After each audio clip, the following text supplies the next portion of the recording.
Hello students, आज के इस वीडियो में हम लोग वेक्टर अलजेब्रा की कुछ अच्छे क्वेश्चन और अच्छे कॉन्सेप्ट सीखेंगे।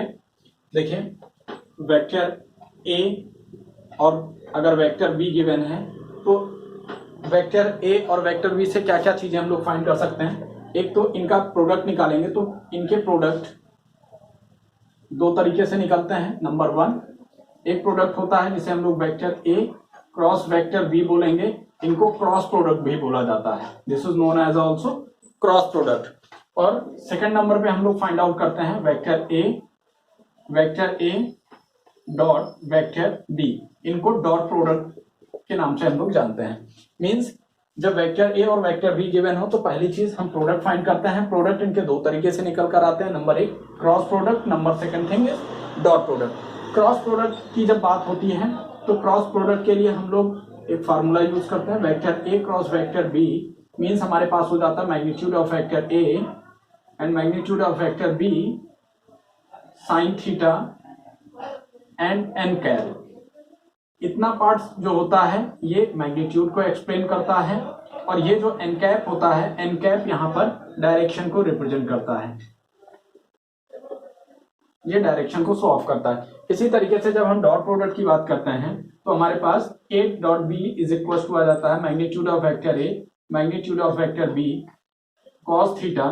यहाँ पर ये टोटल पार्ट्स केवल मैग्नीट्यूड को एक्सप्लेन करता है। और जैसा हम लोग जानते हैं कि आपका जो डॉट प्रोडक्ट होता है this is known as a scalar product. Scalar quantity वो क्वांटिटी होती है जिसमें केवल और केवल मैग्नीट्यूड प्रेजेंट होता है, और जबकि वेक्टर क्वांटिटी वो क्वांटिटी होती है जिसमें magnitude plus direction both are present. Means यहाँ पर जब ए क्रॉस बी निकालते हैं तो magnitude of vector A plus magnitude of vector B sine theta n cap, ये इतना पार्ट मैग्नीट्यूड होता है, एन कैप यहाँ पर डायरेक्शन को रिप्रेजेंट करता है। अब हम लोग आइए सीखते हैं कि कैसे मल्टीप्लाई करते हैं। सपोज कीजिए वेक्टर ए की वैल्यू हमारे पास गिवन हो i cap plus j cap plus k cap, और हमारे पास वेक्टर बी गिवन हो 2i cap plus j cap minus k cap. तो सबसे पहले हम यहाँ पर फाइंड करेंगे vector A cross vector B. तो vector A cross vector B is equal to निकालने का जो तरीका होता है, इस तरीके से हम लोग डिटर्मिनेंट जैसा सिंबल बनाते हैं, और यहाँ पर सबसे पहले लिख लेते हैं आई कैप जे कैप एंड के कैप, और सबकी वैल्यू लाके पुट करते चले जाते हैं। मींस R1 में हम वैल्यू लिखेंगे वेक्टर ए की 1 1 1, हमारे पास वैल्यू आ गई 1 1 1। This is R1। रो 1 थी ये, रो 2 के वैल्यूज हमको मिल जाएंगी फ्रॉम वेक्टर बी 2 1 माइनस 1। अब इनका जब मल्टीपल हम लोग निकालते हैं vector A cross vector B, means vector A cross vector B, तो हम लोग इसको जब सॉल्व करते हैं तो सॉल्व करने का तरीका क्या होता है कि अच्छा, सबसे पहले समझेंगे कि ये vector A cross vector B actual में होता क्या है। सपोज कीजिए ये हमारे पास दो मार्कर है, तो एक मैं दिखा भी देता हूं आपको कि जैसे कोई एक पॉइंट ये हो और कोई पॉइंट ये हो, मींस ये वेक्टर ए था और ये वेक्टर बी है, तो इन दोनों का जो मल्टीपल पॉइंट होता है, इस पॉइंट को मान लीजिए मैंने आर बोल दिया, तो यही पॉइंट मींस ये मार्कर के दो पॉइंट, ये जो पॉइंट होते हैं, ये जो जहां पर ये जोड़ रहा है, इसी को बोलते हैं vector A cross vector B. Means ये यहाँ पर जहां पर मल्टीप्लाई हो रहा है आर कुछ और नहीं, ये vector A cross vector B की वैल्यू होती है। मींस आर पॉइंट पे जहां पर दोनों मल्टीप्लाई हो रहे हैं, इसी को vector A cross vector B बोलते हैं। अब vector A cross vector B में अगर हमारे पास कोई ऐसी कंडीशन पे आ जाए कि यहाँ पर कुछ ऐसा, ये तीसरा वेक्टर अगर ध्यान से देखिए तो ये क्या है, बिल्कुल इसके परपेंडिकुलर है, और जब डाउनवर्ड डायरेक्शन में अगर ऐसे परपेंडिकुलर हो जाए तो हम उसे निगेटिव लेते हैं। क्या निगेटिव पॉजिटिव का कॉन्सेप्ट है, मैं वो भी आपको बता देता हूं। क्यों? क्योंकि जब हम मल्टीप्लाई करते हैं तो डॉट प्रोडक्ट और क्रॉस प्रोडक्ट में जो चेंजेस होते हैं थोड़ा सा समझेंगे कि अगर vector A cross vector B given है तो हम लोग इसको vector B cross vector A नहीं लिख सकते, means does not equals to, ये इसके इक्वल नहीं होता। जबकि vector A dot vector B given हो तो हम इसको vector B dot vector A लिख सकते हैं, इसमें कोई प्रॉब्लम नहीं होती। ये पहला डिफरेंस था दोनों में, वेक्टर मतलब क्रॉस प्रोडक्ट और डॉट प्रोडक्ट में। अगर हम दूसरी बात करें कि अगर हमें इसे चेंज करना हो तो हम ये कर सकते हैं कि vector A cross vector B is equal to, अगर हमें vector B cross vector A लाना हो तो हम यहाँ पर विद नेगेटिव साइन चलते हैं। तब ये वैल्यूज इक्वल हो सकती है, और ये जब ऑलरेडी इक्वल होता है तब यहाँ पर कुछ हम लोग करते नहीं। तीसरी इंपॉर्टेंट बात हम लोग यहाँ पर समझते हैं। तीसरी इंपॉर्टेंट बात हमारे पास आ जाती है कि अगर हमारे पास i क्रॉस i है तो इसकी वैल्यू 0 हो जाएगी, j क्रॉस j है तो इसकी वैल्यू 0 हो जाएगी, जबकि यहाँ पर i डॉट i अगर गिवन है तो इसकी वैल्यू 1 हो जाएगी, और j dot j value given है तो इसकी वैल्यू 1 हो जाएगी। इसी तरीके से k क्रॉस k 0 हो जाएगा, लेकिन k dot k is equal to 1 हो जाएगा। ये छोटी छोटी चीजें होती हैं जिनको हमें आगे यूज करते रहना है। अब इसी में एक बात मैं और बता देता हूं रिगार्डिंग क्रॉस प्रोडक्ट। अगर क्रॉस प्रोडक्ट का केस है तो देखिए जैसे हमने यहाँ लिख दिया i j एंड k, तो अब हम लोग जब मल्टीप्लाई करते हैं तो एक चेन रूल का फॉलो करते हैं। जैसे i टू j गए मीन्स i क्रॉस j, तो i क्रॉस j की क्या वैल्यू आएगी, तो i क्रॉस j के आगे की वैल्यू क्या होती है, k होती है, तो हम लोग लिख देते हैं k कैप। इसी तरीके से अगर j क्रॉस k फाइंड करना हो, j cross k cap find करना हो, तो j क्रॉस k के आगे क्या होता है, i होता है, तो हम लोग i लिख देते हैं। इसी तरीके से जब हमारे पास k क्रॉस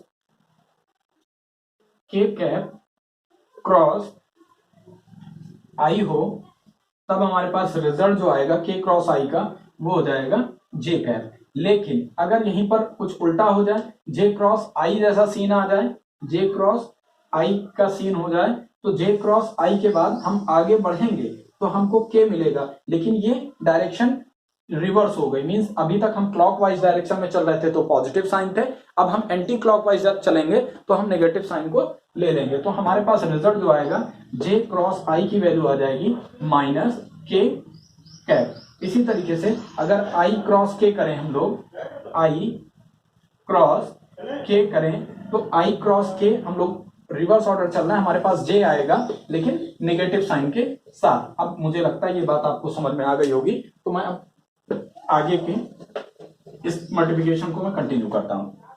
अब देखेंगे a क्रॉस b की वैल्यू निकालनी है, तो सबसे पहले हमने इसको और इसको हिडन कर लिया। मींस हमारे पास i की जो वैल्यू आएगी, i की वैल्यू आएगी, इसको और इसको हिडन करेंगे जब हम लोग, फर्स्ट रो फर्स्ट कॉलम को हिडन कर लिया तो देखिए 1 इंटू -1 हमारे पास -1 आ गया, और विद नेगेटिव साइन हम लोग चलते हैं तो अब 1 इंटू 1 करेंगे तो 1 आएगा। और मल्टीप्लिकेशन का जो रूल होता है आपको पता है, डिटरमिनेंट में मैंने बहुत अच्छे से first row second column first row third column इस तरीके से सिखाया था। आप शॉर्ट वे में समझिए, plus minus plus minus plus minus, इस तरीके के सिंबल को फॉलो करते चले जाते हैं।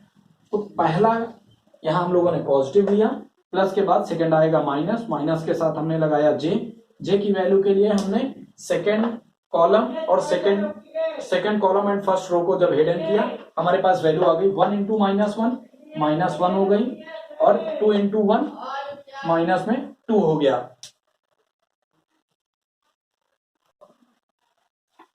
इसी तरीके से अब हम तीसरे पे चलेंगे, प्लस k कैप ले लिया हम लोगों ने, k के रिगार्डिंग हमने थर्ड कॉलम और फर्स्ट रो को जब हिडन किया तो 1 इंटू 1 हो गया, माइनस 2 इंटू 1 2 हो गया।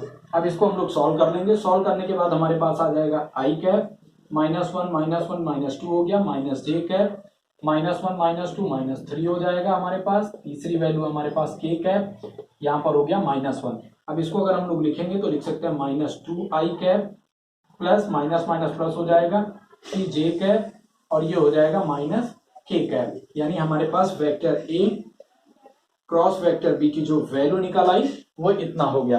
अब यहीं पर अगर हम इस वेक्टर को, ये हम लोगों ने देखा था ये क्या था, क्रॉस प्रोडक्ट, अभी हम लोगों ने जो किया वो क्रॉस प्रोडक्ट था। अब हम इसी चीज को डॉट प्रोडक्ट के रिगार्डिंग देखते हैं, डॉट प्रोडक्ट। तो डॉट प्रोडक्ट अगर निकालना हो सेम वेक्टर का तो इसको लिखने का तरीका है vector a dot vector b। Vector a की वैल्यू हमारे पास थी i j k, i cap plus j cap plus k cap. Dot product निकालना है हमको 2i प्लस 2j,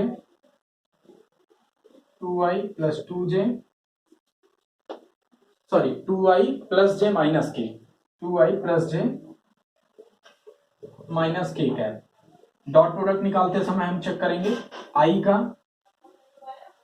जब देखा हम लोगों ने i का कोफिशिएंट 1 था और यहाँ 2, 1 2 जा 2 हो गया, और अंदर हम लोगों ने लिख दिया आई डॉट आई। अभी मैंने आपको बताया था, अब देखिए आई डॉट जे जब हम लोग करेंगे तो इसकी वैल्यू 0 आएगी, इसलिए मैं यहां पर लिख नहीं रहा हूं।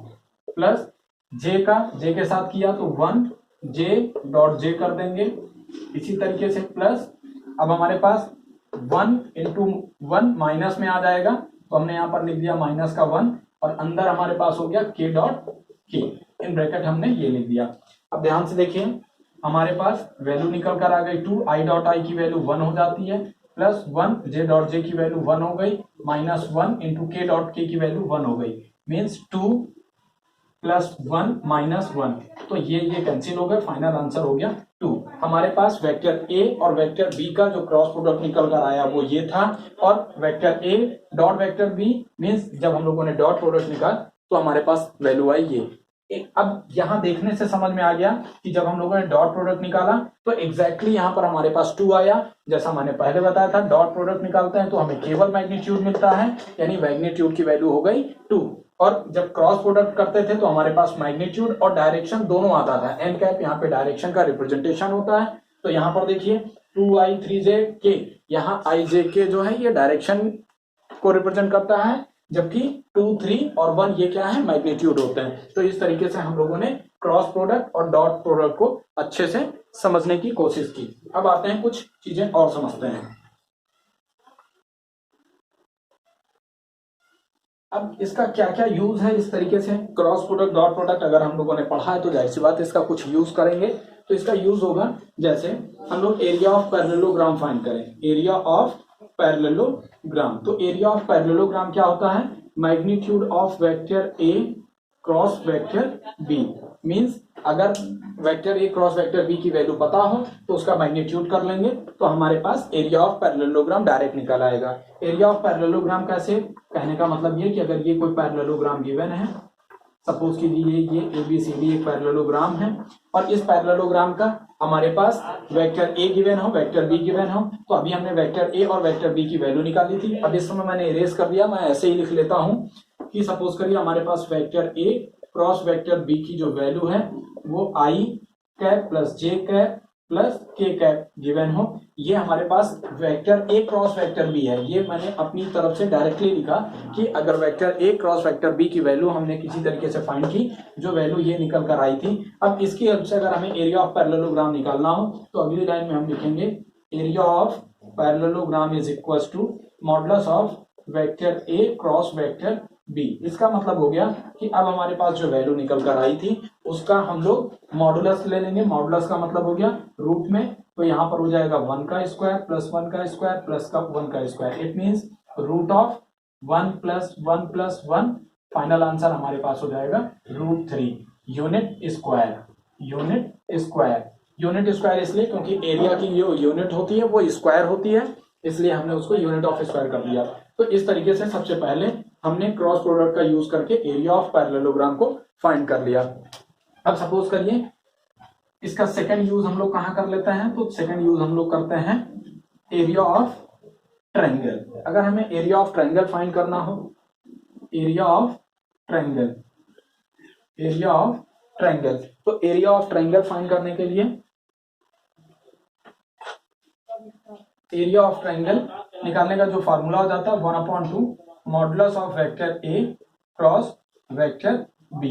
तो ध्यान से देखिए, अगर हम इसी vector A cross vector B के रिजल्ट को ले लेते हैं तो मॉडुलस की वैल्यू ऑलरेडी हमारे पास √3 है, इट मीन्स हमारे पास एरिया का आंसर हो जाएगा 1/2 multiplied by √3, then we get √3/2, और फिर से यूनिट वही लगा देंगे, स्क्वायर यूनिट, चाहे यूनिट स्क्वायर लिखिए चाहे स्क्वायर यूनिट लिखिए, बात सेम होती है। इस तरीके से हमने एक vector A cross vector B और vector A dot vector B को अच्छे से समझा, इसका यूज किया एरिया ऑफ पैरेललोग्राम और एरिया ऑफ ट्रायंगल को फाइंड करने के लिए। इसका यूज करके हम क्वेश्चन को सॉल्व करते हैं। Thank you class.